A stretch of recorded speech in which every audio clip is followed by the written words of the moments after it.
नमस्कार, news for nation देख रहे हैं आप। मैं हूं आपके साथ रश्मि। जीतन राम मांझी ने जिस तरह से विवादित बयान दिया है, इसको लेकर अब राजनीति तेज हो गई है। बता दें कि चिराग पासवान ने जीतन राम मांझी के इस बयान को गलत ठहराया है और कहा है कि जो कुछ भी उनकी तरफ से कहा जा रहा वो शोभनीय नहीं है। इतना ही नहीं, आपको बताएं कि अपने बयान में बिहार के पूर्व मुख्यमंत्री जीतन राम मांझी ने पंडितों को गालियां दी, उनके लिए शब्द निकाले और यही वजह है कि अलग पार्टी की तरफ से प्रतिक्रियाएं भी आनी शुरू हो गई है। ऐसे में इस पूरे मामले को लेकर क्या कुछ चिराग पासवान ने कहा है, किस तरह से जीतन राम मांझी के उस विवादित बयान पर चिराग पासवान की प्रतिक्रिया सामने आई है, छोड़े जाते हैं आपको उस पूरे बयान के साथ। उन्होंने कहा है ये मुझे लगता है पूरी तरीके से गलत है। भाई, आप बिहार के पूर्व मुख्यमंत्री हैं, आपने बिहार की कमान आपने संभाली है। ऐसे में अपने ही प्रदेश के एक जाति विशेष को इस तरीके से शब्दों का इस्तेमाल करना संभवतः हो सकता है कि भाई आपकी व्यक्तिगत आस्था नहीं हो इन सब चीज़ों में, वो अलग बात है।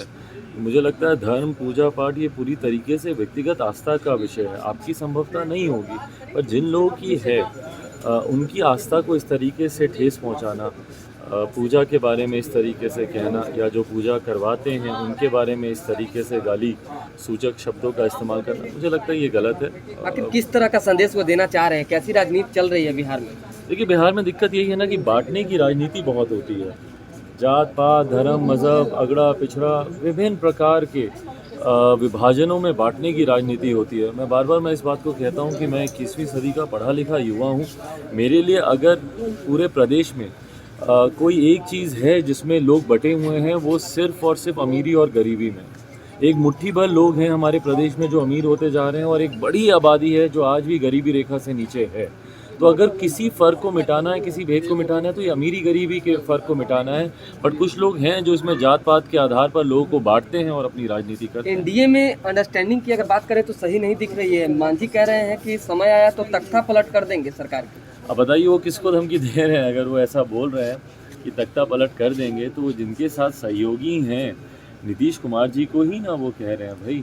तो अगर कोई ऐसा गठबंधन जो इतना बेमेल हो, जहाँ पे एक दूसरे सहयोगी ही एक दूसरे को सरकार गिराने की धमकी दे रहे हों, तो ये कहीं ना कहीं अपने में दर्शाता है कि इनमें कोई वैचारिक समानता नहीं है।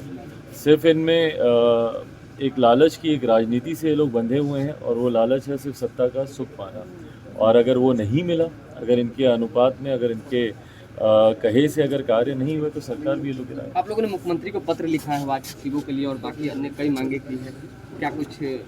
देखिए, कल मैं गया था गर्दनी बाग, जहाँ पे तमाम वार्ड सचिव संघ के लोग धरने पर बैठे हुए थे और उनकी अपनी अपनी मांगे थी, उनकी अपनी जायज़ शिकायतें थी कि भाई पिछले 4 साल से जिनकी सेवा का इस्तेमाल करके राज्य सरकार ने उनसे काम करवाए, उन्हीं के कामों को विधानसभा के चुनाव में बुलाने का काम किया, और आज 4 साल के बाद लगभग 1,15,000 के करीब इन लोगों को बिना किसी सूचना के, सिर्फ एक आदेश के माध्यम से इन लोगों को पदमुक्त कर दिया गया। तो इस बात को लेकर इनकी अपनी चिंता